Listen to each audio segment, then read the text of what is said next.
Hey guys, welcome to Homesteading Through Our Eyes. It is September 24th and this is my 10th episode on our homesteading journey.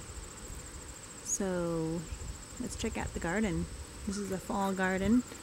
Everything's kind of coming to an end, but still have a lot I didn't harvest yet. We have Brussels sprouts. Here's our kohlrabi. You can see it's pretty decent size. Some of them are smaller. And we're going to lay these on as long as we can to let them get bigger. I think I planted them a little too close together. We had a really good carrot harvest, so I was really happy with our carrots. They were decent sized carrots. Let's see if I can find one for you here. So, pretty decent size for a carrot. Happy with that. We already pulled out a significant amount and we still are leaving some in. They're so tender. I already harvested my basil several times, made lots of pesto. I'm going to try to get one more pesto making in before the season's over. Swiss chard, we keep harvesting. Doing great. The tomatoes are a little late in coming, but they did great. They're still coming. I hope we can hold off on the frost. Here's our large pumpkin squash area. You can see it's all starting to die out now, as it should be. And the fruit will be ripening. I could probably pick some of these, but I'm just going to leave them on it until we want them, or until it's definitely time to harvest. So we got about 12 pumpkins, I think about 10 butternut squash, 5 acorn squash, 5 spaghetti squash, a couple watermelons that needed just a little bit more time. The zucchini plants in the back did great. They're starting to die out now. I still have a couple flowers on them though. I'm thinking if the frost holds off, I might be able to get a couple more zucchinis out of those plants. So all in all, I'm really happy with our first planting, our first season. And I can't wait for next year, where I think we're going to at least double what we got this year. Still got some baby beets. I'm not sure if they're going to do anything, but I still can always harvest the top. Rutabagas. Show you the rutabagas. They're looking great. So this is a rutabaga. See, it's the root, just like a carrot. And that one's a nice big one. I'm going to pull that one out for you, and we'll eat that one for dinner tonight. Give it a good tug. Nice one. That'll be delicious. My number one suggestion that I've learned this year is the wood chips are a must. We had a very, very dry summer, and we only had to water 4 times, which is nice because we're using a handheld pump. So the wood chips are amazing. Barely had to weed. Like, this was like the extent of what a weed would be. Come over easily, pull it out. So definitely look into Back to Eden gardening. This whole area here would have been competing with so many weeds if we didn't put these wood chips down around the plants. They had no competition of weeds. I don't think I even weeded in here at all the entire summer. So you can see there's one there. There's another vine there, but really no weeds. It's fabulous. Loved it. Had time to do other things, more important things, be creative, play with my children, instead of pulling weeds all day. And our crop was great. Some cabbages. I already harvested one. I'm going to let these guys get a little bit bigger. They're still small. We're going to make some sauerkraut. Cucumbers did amazing this year.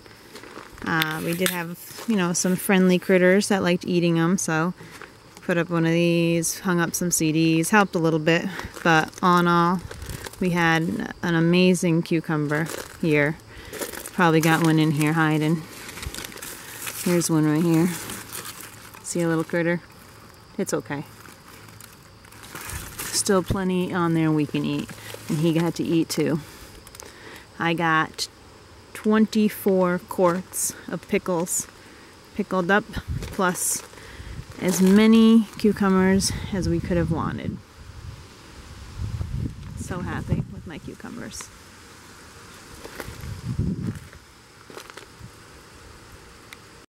We potted several of our vegetables up in some pots to take inside with us in the winter time. Try to keep them alive, give them enough sun to give us some fresh vegetables in the winter time. Not sure how it's going to work. This one was a big tall kale plant, and I broke it off about halfway up, transplanted it, and you can see that there are new sprouts coming.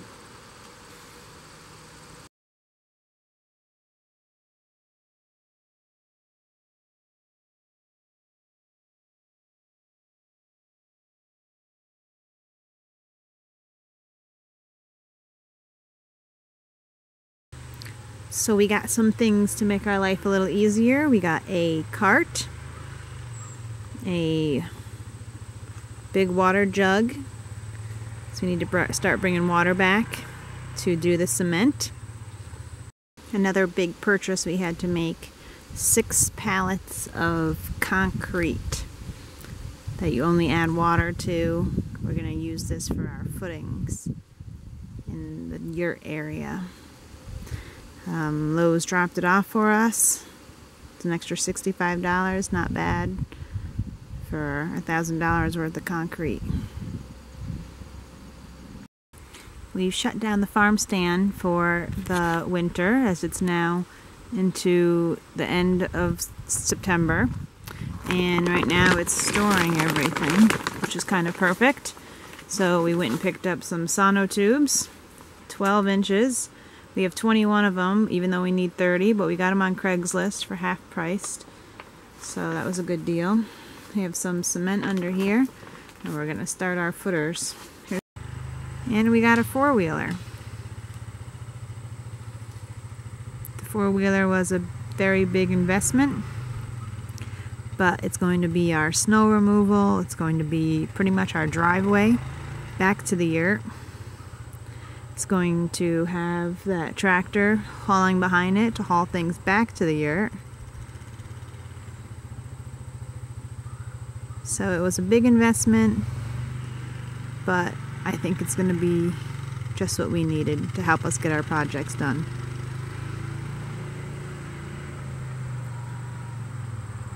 Our first attempt at bringing things back to the yurt area with the four-wheeler and tractor. We have our water half filled up, a couple tools, some buckets, 1 bag of cement, just to see how it goes.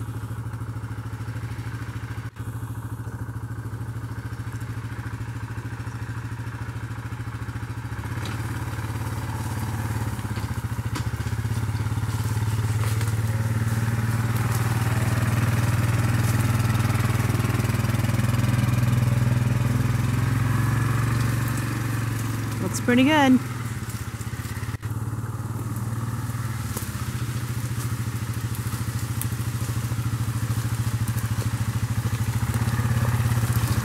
So we got our first four-wheeler haul back to the yurt area.